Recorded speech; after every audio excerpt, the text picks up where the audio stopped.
Con el permiso de la presidenta. Adelante, diputado.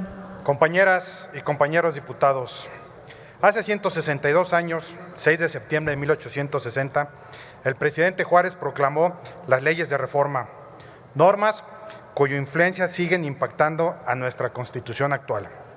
Si bien es cierto que el contexto histórico que vivía el país en ese momento es muy distinto al actual, recordar la proclamación de las leyes de reforma es un acto que nos obliga a replantear la vigencia del marco jurídico nacional y el rol que debe de jugar el Estado mexicano frente a otros poderes. En 1860, la realidad política demandaba una separación de la Iglesia y el Estado, a fin de evitar abusos y otorgar más libertades. Juárez marcó un límite con el que fortalecía el papel del Estado sobre cualquier otro, manteniendo una relación respetuosa entre la Iglesia y Estado, pero no de sumisión y mucho menos de sometimiento. Con las leyes de reforma, Juárez empezaría a redefinir el papel del Estado, definiendo parámetros y atribuciones del gobierno en la vida de las personas, como las desempeñadas por el orden civil. Por otra parte, se establecería el derecho fundamental de la libertad de culto, es decir, que toda persona tiene el derecho de decidir qué religión profesar, en qué religión creer, algo que hoy nos pareciera muy normal, pero en aquella época no lo era.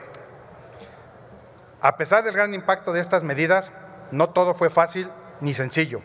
Las decisiones del presidente Juárez sembraron intolerancia y división social, como lo relatara Krause, debido a las pugnas entre liberales y conservadores, que pasaba por poner etiquetas a quienes no coincidían con las ideas de otros, justo como ocurre hoy en México a 160 años de distancia.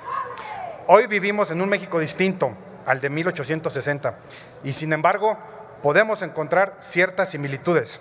Por ejemplo, el debilitamiento del Estado mexicano frente a los poderes fácticos. Tenemos un presidente que, en lugar de fortalecer el Estado de Derecho, lo debilita.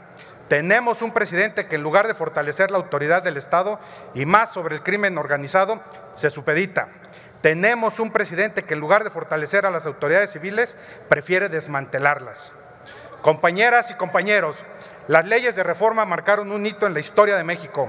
Ustedes han denominado la época de la reforma como la segunda gran transformación del país. En verdad que hay un antes y un después de las leyes de reforma. No porque así lo dictara Juárez, sino por su impacto en el orden jurídico, político y social de México. Las leyes de reforma dieron un carácter fundamental al Estado mexicano, su carácter como un Estado laico.